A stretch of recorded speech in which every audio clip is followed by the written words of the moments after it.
ada yang terlihat seperti terbuka. Baik gitu. Tapi ternyata hatinya berpenyakit. Nah,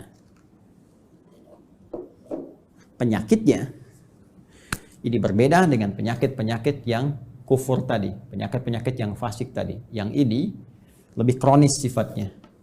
Karena tidak nampak secara langsung dari perilaku. Kalau yang kufur nampak langsung dari perilaku. Ya, penyakitnya dari fahsya misalnya, muncul apa? Pornografi, nonton gambar-gambar yang tak bagus, video-video yang buruk, yang itu pornografi itu akan membawa kepada tingkat yang lebih serius. Bahkan nanti ke LGBT ini riset. Dari riset ini nanti. Jadi kalau dari mohon maaf tuh pornografi itu candu yang sangat luar biasa. Itu pornografi itu lebih bahaya dari narkoba. Narkoba aja sudah bahaya. Ya, apalagi pornografi naik nanti itu pengantar kepada LGBT, itu yang paling bahaya. Ke atasnya lagi. Nah, ini teman-teman sekalian, itu fahsya. Kata-kata kotor, jorok dan sebagainya. Ya, mencuri, membunuh, merampok dan sebagainya itu mungkar. Nah, perbuatan fasik, penyimpangan itu karena sifat-sifat tadi, fahsya dan mungkar. Nah, munafik itu samar sifatnya. Ya, kalau fahsya dan mungkar itu membentuk perilaku. Orang maling kan mencuri, kelihatan perilakunya ada. Tapi kalau munafik itu perilakunya kayak baik, sikapnya baik. Padahal kebaikan itu dibangun oleh sinyal-sinyal yang kotor dari nafsunya. Itu penyakitnya, penyakit yang sangat menarik. Berbeda dengan penyakit-penyakit biasa. Apa di dalamnya? Seperti riya misalnya, hasad misalnya, ya hiqd misalnya, dengki, dendam, riya, sum'ah dan sebagainya. Ini penyakit-penyakit seperti ini. Berbeda dengan penyakit yang ini. Nah, riya ingin kelihatan pamer, ya, ingin kelihatan dermawan. Dermawannya bagus tuh, dermawan bagus, ya bagus dermawannya. Cuma ingin kelihatan dermawan, jadi nggak bagus. Jujur bagus, ingin nampak seperti orang jujur, jadi nggak bagus. Sabar bagus, ya, tapi ingin kelihatan oleh orang seperti orang sabar, itu nggak bagus, ya kan? Ya, bersikap baik pada orang karena hartanya itu bagus, karena jabatannya bagus, hormat pada mereka. Tapi kehormatan yang diisi oleh perasaan iri hati itu nggak bagus. Hormat, ya maaf, ya di wajahnya ada senyuman, masya Allah Pak, Bapak itu luar biasa, bisa punya jabatan seperti sekarang. Cuma di hatinya, mudah-mudahan Bapak besok kehilangan jabatan. Itu hasad. Keinginan meruntuhkan kenikmatan diperoleh orang lain. Itu hiqd. Oh, ini bahaya.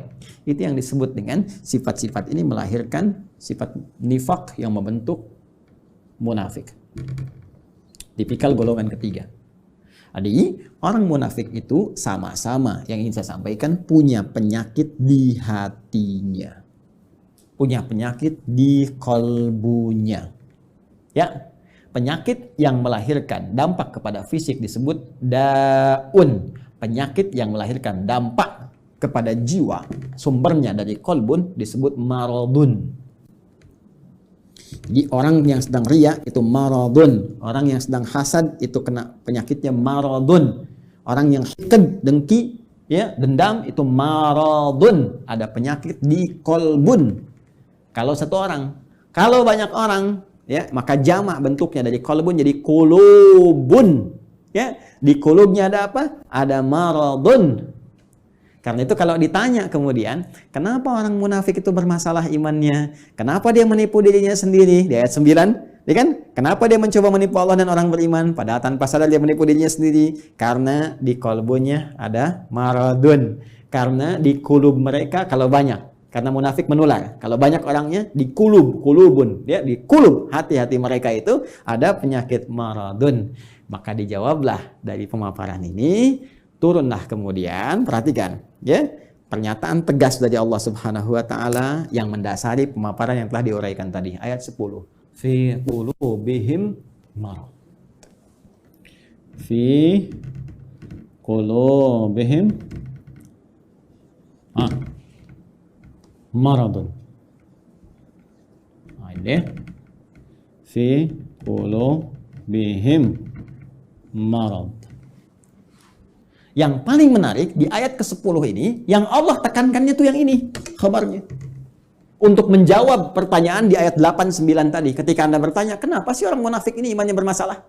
Ya, masalahnya apanya sebetulnya? Kan kelihatannya seperti orang baik. Di mana letak masalah di imannya? Maka Allah tekankan, hei, masalahnya di hatinya itu loh ada persoalan. Di jiwanya. Ada masalah besar di hatinya yang nggak sama seperti orang normal. Ini orang nggak normal, kelihatan baik tapi hatinya berpenyakit. Kan? Ini yang ingin ditekankan. Di persoalan utama orang munafik itu ada pada jiwanya. Ini kembali ke sini tadi ini. Ini yang sedang dikuasai oleh setan dengan penguasaan yang sangat dahsyat sehingga nggak nampak seperti orang-orang fasik, nggak kelihatan seperti orang kafir yang menutup diri, yang jelas perilakunya, ya jelas nih arahnya jelas. Ini samar kelihatannya. Kenapa? Karena ada bahaya di sini nih. Dan bahayanya apa? Jenisnya. Anda bertanya lagi, apa ya Allah jahat? Jenisnya apa? Bahayanya apa? Penyakitnya bagaimana? Marad nih. Fi qulubihim marad. Nah, ini ada penyakit-penyakit samar yang nggak nampak secara langsung, nggak kelihatan. Ya, nggak kelihatan, tapi lewat perilaku itu bisa terdeteksi. Nanti yang bisa melihatnya adalah nilai-nilai keikhlasan. Benar nggak nih? Saya mau menyumbang Pak untuk renovasi masjid. Kelihatannya di sini ada renovasi. Oh iya Pak, Masya Allah, Alhamdulillah. Sampai sini masih bagus. Berapa Pak kebutuhannya? 5 miliar? Nggak usah. Biar Pak, nggak usah buka sumbangan. Biar saya aja yang nyumbang. Kan? Sampai sini masih bagus. Benar Pak? Iya nggak apa-apa. Ikhlas Pak karena Allah. Bismillah. Nih 5 miliar. Tapi mohon Pak ya, nanti pas Jumatan dikasih tahu bahwa saya mengatasi semuanya ini. Kalau perlu di akun Bapak sebarkan dari Sabang sampai Merauke. Nah, mulai muncul. Jelas ya? Nah, ini hal-hal demikian. Nanti kalau ini dikuasai terus, dipelihara terus, maka mulai nanti muncul tindakan-tindakan anarkis dalam kehidupan. Terbawa nanti. Mula-mula nggak enak fisik. Ini penyakit munafik ini berbahaya.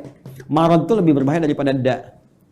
Ya, pusing karena penyakit fisik. Ya, telat makan, asam lambung naik, pusing dan sebagainya. Itu obatnya obat fisik. Dawa, minum sesuatu, ya enak, nyaman, dah selesai. Tapi karena munafik, ini bahaya. Pusing karena ria, repot tuh. Obatnya nggak ada di rumah sakit. Ya, silakan datang ke rumah sakit, konsultasi pada dokter spesialis. Saya pusing dok. Di mana Pak? Hampir semua keadaan kepala saya, depan, kanan, kiri, belakang pusing. Apa gejala yang dirasakan? Itu Pak, kalau tetangga saya beli handphone baru, saya pusing yang kanan. Kalau dia beli kulkas, pusing yang kiri Pak. Kalau dia pesan sesuatu yang baru, oh pusing yang depan. Nah itu, ini pasti yang ini nih. Ya, ini bahaya. Fazadahumullahu marada, kalau dia nggak taubat, terus dipelihara, dikoleksi, apalagi dihiasi oleh setan dengan hiasan-hiasan fatamorgana, ya nanti dapat ini loh, dapat itu loh, ya, terus dikemas seperti Abdullah bin Ubay bin Salul, ingin dapat kedudukan di Madinah, terus dia pura-pura, ya beriman, ya supaya dapat simpati, terus pakai pakaian seperti orang beriman supaya dapat perhatian-perhatian, dekat dengan Nabi, tapi di belakang merencanakan hal buruk, ya. Anti terhadap Nabi, ya, mau bahkan mengeksekusi Nabi, bikin tempat makar kepada Nabi dan sebagainya, Masjid Dirar itu kan, dan seterusnya, sampai wafat dalam keadaan yang mengenaskan. Itu hidupnya kolokan, ya kan? Hidupnya sangat mengecewakan, bikin susah, tapi matinya begitu kolokan. Dan itu kan sifat yang menular terus, tanpa batasan, waktu, dimensi dan sebagainya, terus naik dia. Makanya kalau ditemukan lagi kekinian misalnya, nah itu hati-hati. Ya, ini saya sampaikan sekali lagi untuk kehati-hatian ya. Bukan menghukumi satu dua pihak. Hati-hati cara membacanya jangan salah. Kalau salah baca berarti Anda pun sedang dikuasai oleh setan. Cepat ya. Dan saya berdoa mudah-mudahan Allah membersihkan hati kita. Awas hati-hati. Ya kalau ada kedudukan, ya, harta, benda dan lain sebagainya, kalau ada sinyal-sinyal seperti itu, maka setan sedang mulai masuk. Sekali lagi saya sering katakan ini musim-musim pilkada, kalau nanti ada bisikan-bisikan nih wilayah pemilihnya banyak Islamnya nih, kamu pakai kerudung aja untuk menampakkan aja kamu dekat dengan mereka. Kalau perempuan, kamu pakai peci deh, kalau bisa pakai jubah, datang ke pesantren begini, kamu untuk nampakkan aja supaya kamu dapat pemilihnya. Ah, itu hati-hati setan tuh. Katakan pada jiwa Anda, kamu jangan main-main dengan setan. Bilang aja, kamu set, jangan main-main, kamu ingin men-set saya. Jangan main-main dengan setan, gitu kan? Kalau saya mau muslim, saya jadi muslim yang sesungguhnya. Saya pakai peci beneran. Bahkan ini menjadi momentum saya untuk bertobat kepada Allah. Kalau saya dipilih, saya akan jadi pemimpin yang benar. Ya, saya akan dipilih pejabat yang benar. Jadi muslim yang benar. Nah itu. Ya. Pun demikian, hati-hati kalau sedang bermasalah, Ya, nggak pernah bersentuhan dengan jilbab, nggak pernah bersentuhan dengan peci, dengan tasbih, tiba-tiba tertangkap di persidangan, bawa tasbih, bawa peci, bawa ini. Kalau motivasinya bagus, jalan untuk bertobat, baik. Tapi kalau dorongannya, udah untuk menarik perhatian hakim, juri, supaya ada kasihan, unsur kesolehan, pakai aja ini. Itu pun dikuasai oleh ini, kalau tidak ada perubahan yang berarti. Ya, ingat saya menyampaikan, ya sebagai gambaran objektif, karena dari dulu ada seperti ini. Kalau muncul lagi sekarang, berarti kita bisa hindari. Ingat ya, kita tidak menghukumi satu atau dua pihak, tapi pelajaran kita bersikap objektif untuk melihat dan mengoreksi diri. Kalau ingin berubah, alhamdulillah. Kalau tidak, itu pilihan, tidak pernah ada paksaan. Ya, ini cara membacanya.